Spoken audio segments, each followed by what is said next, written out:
Okay, good morning, class. Our topic for today is more on the network virtualization. Okay, so this is a technology that abstract network resources, allowing for the creation of multiple independent virtual networks on a single physical infrastructure, enabling efficient resource management and flexible network design.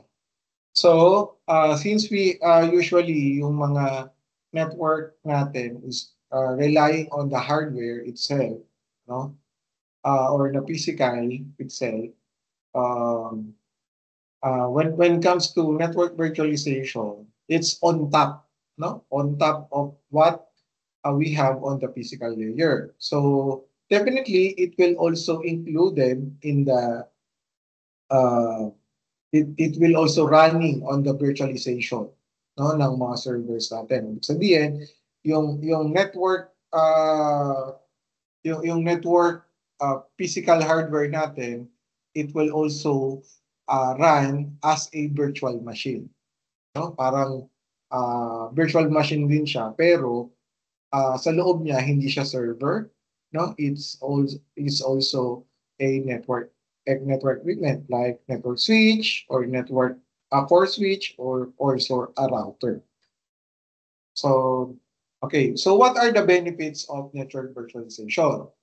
It is improved network utilization daw, no? This is allows for the efficient sharing and pooling of network resources, leading to better utilization and reduced cost. Definitely, it will also reduce cost kasi you do not need to procure or to purchase specific hardware para mag-add ka ng router. For example, meron ka ng, initially, kailangan mo ng hardware, di ba? Alam mo, meron ka ng hardware to set up your network connection or network infrastructure doon sa loob ng office nyo or for example, dito sa Malaya, definitely merong physical router yan, no? Na uh, running on stored or placed in the data center. But if you want to you have to create another parang ano yan, no? Redundancy niya. So you can be able to create a um, virtual machine na ang nasa loob ng virtual machine na yon is a router, no? Functionalities ng router. Pero again, you also need a virtual environment, a virtualization environment doon sa loob ng infrastructure mo. Okay? So definitely, it will reduce cost kasi nga, you do not need to procure or to purchase another hard network router for you to be able to set it up ng redundancy niya. No? So redundancy meaning kasi pag nag-down yung physical mo, we can or nag-down yung physical mo, it can also run doon sa virtual. Pero syempre, kapag network ang pinag-uusapan, pag nag-down yan, definitely magda-down din lahat. No? Pero again, a sample lang yung binigay ko. No? So, for example, pwede mong gawin dyan, dalawang physical server, a physical router, and then yung third mo, pwede mong siyang gawin ng virtual. So, ganun mga purpose. Right? So, next benefits is enhanced flexibility and agility. Virtual networks can be created, modified, and deployed quickly and easily, allowing for rapid adaptation to changing network requirements. So, for example, meron kang bagong office and kailangan mo ng bagong virtual networks. Hindi mo na kailangan ng or you just need to create lang or configure or modify mo yung current setup mo and then pwede ka makapag-adapt dun sa requirement nung company mo or nung organization mo. Diba? The next is simplified network management. Network virtualization simplifies network management by providing a centralized view and control of the entire network infrastructure. Ibig sabihin, para ka nasa top view, no? then kita mo lahat ng network infrastructure mo in just one single view. No? And you can be able to configure, to manage yung central infrastructure ng network mo. Okay? Then next would be another benefits is scalability. No? Virtual networks can be scaled up or down as needed, providing us highly scalable and adaptable network environment. Sabihin, pwede ka magdagdag, pwede ka magbawas in just a simple configurations na gagawin mo, no? If you are a network administrator. And then next is enhanced security. Enables the creation of isolated and secured virtual networks, improving network security and protecting sensitive data. So you can be able to isolate yung mga virtual networks mo in a single network na hindi mo kailangan na magkasama-sama sa isang network or segment. Kahit yung security mo only segment meron ka sariling segment or network for Wi-Fi or dun sa mga network ng mga students. Meron kang separate network for the employee, meron kang separate network for the public, no, na pwedeng mag-internet. For example, yung mga visitors dito can be able to connect using the public network. No? Pero still, manage pa rin siya ng Balea. No? Something like that. Okay? And then next is the physical and versus virtual networks. So definitely, meron tayong magkakaibang aspects, no? So first is scalability, no? Sa virtual, it can, we can able to scale up or down without, hindi mo kailangan bumili ng mga hardware o hindi natin kailangan ng mga bagong hardware. Sa physical network naman, this is very challenging to scale kasi usually it requires a new hardware. Okay? Kapag kailangan natin mag-scale up. So when it comes to flexibility, rapid and efficient modification to meet application and user needs. No? While kay physical network is less flexible siya, no, changes often require physical adjustment. Ano ba yung example nito? For example, yung office nyo kailangan renovate. So, physical network siya, or physical, for example, yung network switch na physical na Cisco, kailangan renovate. So, kailangan ilipat mo siya from one location to another. So, unlike ang problem nun is paano yung yung mga kable nun. Unlike nung virtual network, hindi mo kailangan siya ilipat kasi nga it is stored or running on a virtual environment. Right? Next is cost effectiveness, less expensive to set it up, no? And it will also avoid physical hardware purchases.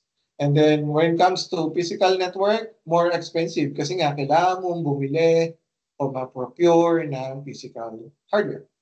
Improve security, definitely a virtual, you just need your credentials, no? And with the specific security policy and configurations. For example niyan, yung mga MFA, yung multi-function o factor authentication. And then for the physical naman is kailangan mo siyang i-secure. So there are cases na usually sa data center, yung mga tinatawag na yung card, no, kailangan mo itap para makapasok ka kung meron kang access. So kaya lang, ang dami mong kailangan mo i-secure. Sabihin, no one can be able to access that specific room or kung saan siya located. Hindi siya pwedeng public. Okay? Performance. Potential limitation in latency and bandwidth compared to physical network. So, syempre, it's running as a virtual machine. No? Marami din yung marami ding VM yung pwede mag-run dun sa host, no? Definitely, pwede sila magagagawa. Depende kung gaano kataas yung kailangan nilang RAM, CPU, or network bandwidth or storage bandwidth. Okay? While the physical network, solo lang siya. No? Solo lang siyang nagamit ng mga RAM, CPU, and the rest of the uh, peripherals ng switch or router. Dependence on infrastructure, definitely it will relies on underlying physical infrastructure. Ang issue nito can impact the virtual network or the whole virtual network. Ibig sabihin, alam mo, meron kang router, no? Isang router yung gamit mo. And then the rest virtualized na. Pag nag-down yung router mo, definitely down na yung buong network. Kasi nga, it's running on it is depending on the physical infrastructure. Okay? For the physical network, it is depending of underlying infrastructure enhancing reliability. So definitely, it should be almost the same lang din no, sa virtual network na depending siya sa infrastructure. So for the complexity, requires expertise in both virtualization and networking. Ibig sabihin, kailangan meron kang expertise or experts na pwedeng mag-handle ng virtualization and also the networking. While sa physical, only networking lang yung kailangan. You do not need to hire a virtualization expert. Okay? Lastly, for the maintenance, it's easier to manage with software updates. While for the physical requires regular maintenance and upgrades, which can be time-consuming and costly. Right? Next is why network virtualization is important. This is important because it's transforming the landscape of IT infrastructure by providing unprecedented scalability, flexibility, security, and management capabilities. So there are also the reason why technology is crucial for modern businesses. Network virtualization facilitates rapid digital transformation, allowing businesses to adapt to market changes more swiftly and efficiently. So definitely, mostly papunta tayo sa virtual environment. So tulad ng cloud, it's virtual, meron ding network virtualization doon. Kaya nowadays, we should be able to be dapat dapat lagi tayong scalable, lalo na dun sa mga business requirement. Okay? So as you know, yung mga AI na ina-adapt na rin ng businesses and technology natin nowadays. Okay? And scalability and flexibility in IT infrastructure, this is one of the best benefits or key benefits of network virtualization because its ability to scale resources on demand without the need of physical notification to the network. Ibig sabihin, hindi mo kailangan mag-move around, hindi mo kailangan mag-purchase ng physical hardware. All you have to do is to configure or to build ng virtual environment. Okay? And lastly, enhance security and management. Network virtualization improves security by isolating networks, which prevents the spread of threats across different segments. Kung ibig sabihin, pinaghihiwa-hiwalay daw natin tulad nung sa Wi-Fi natin sa Malayan, di ba? Iba yung ginagamit ng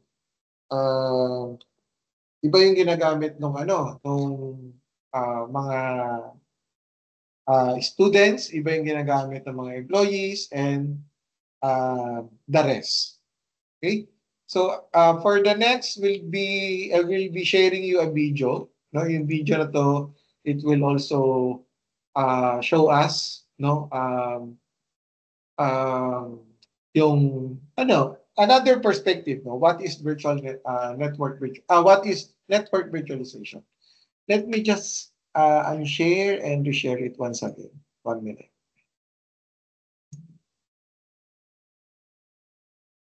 Okay, I will be needing to include yung ano, yung audio. Okay, 1 minute.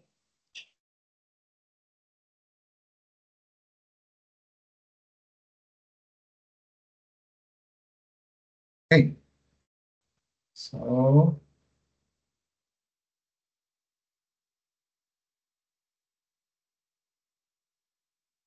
There's some expressions you might be familiar with that all relate to the idea of multiple people working together. Things like too many cooks in the kitchen spoils the vichyssoise, or the left hand doesn't know what the right hand is doing.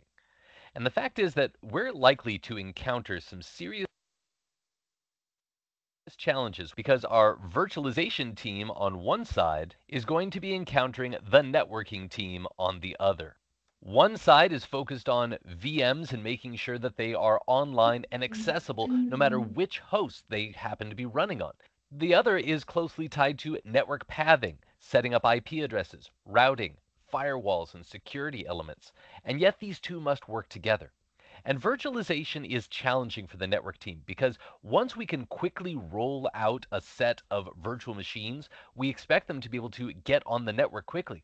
But because of a need for isolation, the networking team can have a hard time keeping up.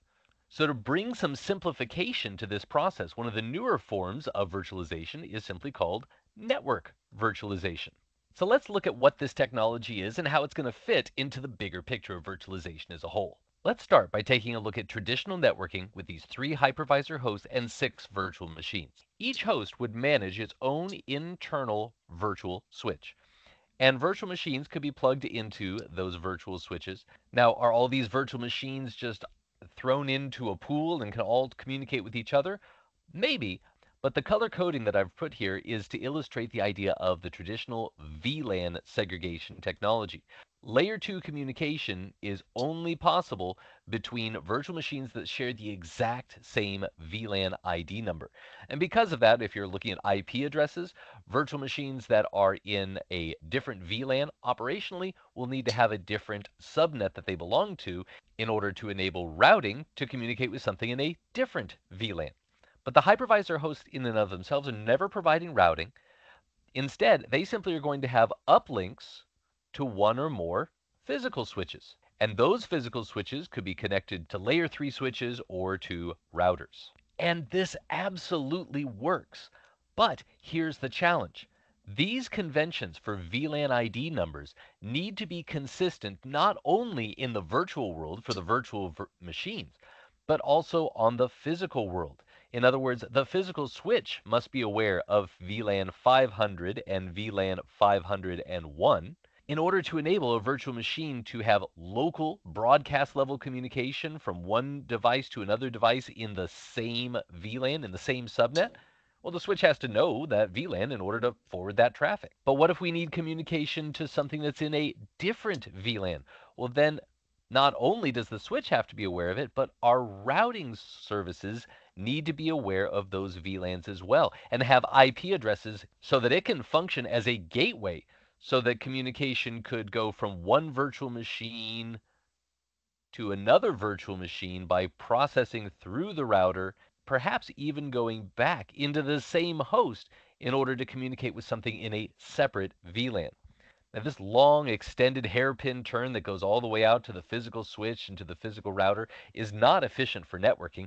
And as you can see, this is not agile because if we have a new VLAN that we need to configure to support some virtual machines that are going to be isolated from everything else, we can't simply configure it on one host. We have to configure it on all of our hosts, and we'll have to configure it out here on any and all physical switches and on the routers that are going to support interconnecting that VLAN securely with any other VLANs. So how do we improve that with network virtualization? I'm glad you asked.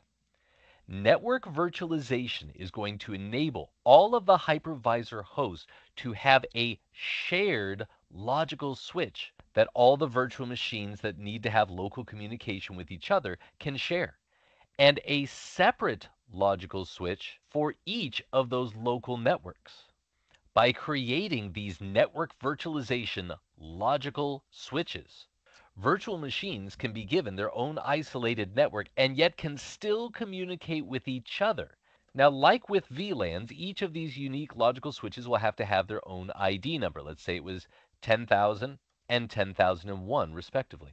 But the difference is our physical network is never going to be informed of these numbers.